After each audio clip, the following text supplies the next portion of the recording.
Yeah. You see, one of the most popular approaches which people use, many theists, Muslims, Christians, they will use rational arguments to try to prove the existence of Allah. This is a very common approach. Things like the design argument, the eternal cause, the fact that we have a consciousness, we have love. These are all like rational reasons to believe in a creator. But sometimes the point is that most atheists today, they won't accept rational reasons to believe in a creator. You have to try to identify what type of atheist they are first. You know, you have to diagnose them before giving them the cure. You can't just jump into writing a prescription from the very beginning before asking a few questions. There's different types of atheists today. There's empiricists. They only believe in what they can see and touch, etc., experience. There's people who will only believe that believe in something that is scientifically proven, if there's ever such thing. Which once you educate them about science, you realise that there's no such thing as an absolute truth or an absolute scientific truth, if you like. Some of them are philosophers, where they think that you have to have some logical argument to establish truth.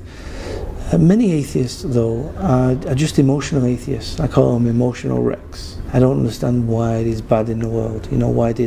If God exists, why did He take my puppy as a child? If God exists, why do poor people? And what's interesting about the emotional wrecks is they only speak about perceived bad things. They never say, well, if there's a God, why am I rich? Or why am I powerful? Or it's never about the good things. The question of good is equally as important as bad. If God, why anything? The point is they only use it as a negative thing. So you have many different types of atheists. You also have agnostics, or some people, they believe in a creator, but they don't believe in organized religion. They don't believe that the creator has revealed a guidance or an actual system of life. So you have to identify what type of atheist they are, because ultimately if they are a scientific type atheist, who believes that everything should be proved scientifically, then what they're basically saying is that they want to see God to believe in God. They say, give me proof of God. They want to see God, most of them. That's the type of proof they want to see. So you can ask them, well, what proof would be sufficient to believe in a God? You'd be surprised they don't have an answer, because ultimately they want to see God. So if this is the case, then you have to now take them through the steps to show them that most of what they believe, they have not seen, they have not empirically verified. Whether it's that the earth is round, or the earth is flat, or that they have a great-great-great-great-grandmother, that China exists. Most people have not empirically verified these things, but they believe in them, they are true. So you have to have the discussion and educate them on how we actually come to truth. And this is one way that you can show them that the rational reasons are an evidence, but these are secondary. We have to argue from the Islamic perspective, because of course in Islam we have something different. We have something called the fitrah. The Prophet Muhammad peace be upon him told us that every human being is born in the state of the fitrah, and the fitrah is the basic, ingrained, innate knowledge that Allah exists. Basic things like morality, the basics of morality. All human people agree, all humans agree that murder is wrong, these type of things. The basics of morality, everyone agrees on. It's ingrained in our fitrah. Allah says that He gives the balance of right and wrong, in our soul. Allah mentions that people who deny the Creator, but basically when they're on the sinking ship, the waves start to come over, they call out to Allah. So the fitrah is a reality within Islam. So that we must argue from this perspective. So you can wake them up to the fitrah by explaining that the fitrah exists, pointing out that we have this innate belief in a creator, which contains not only belief in a creator, but the concepts, so basic concepts of morality. And people recognize this. This is a very powerful basis of your argument.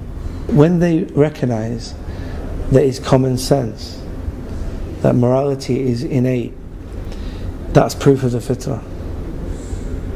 That's proof of God. Because it's not your mind now that is establishing. It's not the community that are establishing morality. It's innate. It's objective. It's outside of your personal experience.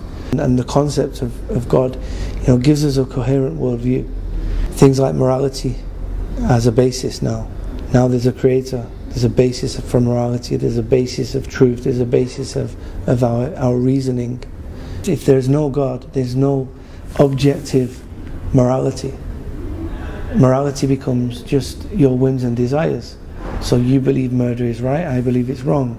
You understand?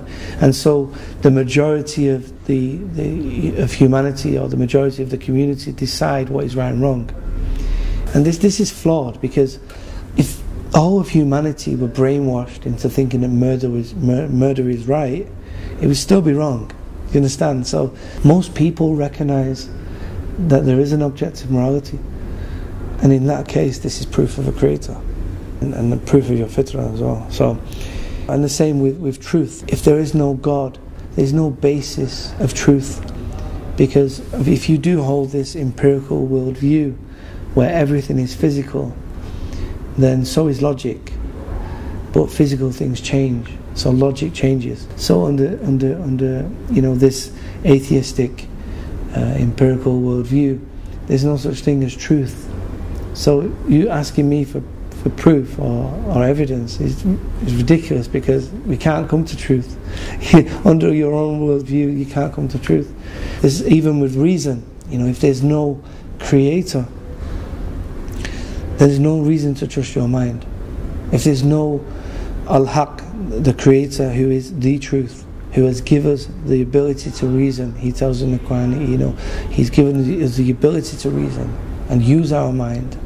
That's our basis, why I can trust my mind. But if you remove the concept of God, what's your basis of reason? This is known as Darwin's doubt. Darwin had a very famous doubt, which was, if we're just a product of this blind evolution, this product of lower beings, how can we trust our mind? Because you wouldn't trust the mind of a monkey or an ape, or subhanAllah, Darwin himself had this very famous doubt. All these things point towards a fitrah, point towards a creator. Having these discussions first, about how we know something, what is the basis of our tools to know something as well. Also, people have as we mentioned, people have their iman in science. So you need to educate them on what science is, because people think that science gives you absolute truth on something. They have this idea that there's theories and facts. No. There's good theories and bad theories. There's theories that are highly probable, and there's theories that are probably not true. There's no such thing as a scientific absolute fact. This word fact is thrown around, and to the lay people they think it's absolute fact.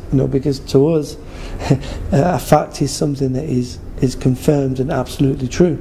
But under science, everything is probabilistic, because it's based on your observations, and you can always observe new things every day. The famous example many people give is they call it the black swan problem. Your theory is all swans are white, but tomorrow you see a black swan and your theory is debunked. So this is the problem. One of the realities of science, I won't say the problem, but the realities of science is it's constantly evolving because of new observations. So something that can appear to be so factual or true, and it can be a leading theory for hundreds of years, it can possibly be proved wrong, because science only produces probable results. You understand? And not only that, it's based on your interpretation of the results. It's your perspective on the world, and you could be wrong in your interpretation as well. Once you explain what science is, subhanAllah, people all of a sudden their iman this comes out of science. You realise that science is useful. It helps us with technology, and we do believe in science. But the point we're getting at is when it contradicts revelation, our iman doesn't shake, because we know that revelation is an absolute truth, and science is probabilistic truth. So this is an important thing. A good brother who speaks about this, he speaks about it very well. Hamza Zorsis, he has a book called The Divine Reality. I recommend it for everyone. Also Sabur Ahmed, he's a very good brother who he speaks about evolution. He's an expert on evolution, so I recommend people to actually check out their work on this point. But Muslims even Muslims are making this mistake. Do you see Muslims put their iman in science? Oh, science has proved that praying is good for you. Now, you might not think that is dangerous, but next week science says praying is bad for you. What do you do now? So we mustn't use science to prove our religion. It can support it, but next week it could change. So when we're coming back to the existence of a creator, an atheist, it's so important that we recognize what type of atheist they are, what type of doubt they have, so then we can address the doubt specifically. I don't recommend people just jump to presenting rational arguments. It's not going to work. You need to find out what type of atheists they are and present this evidence to them, that then they know that a rational argument is a sign which should be accepted.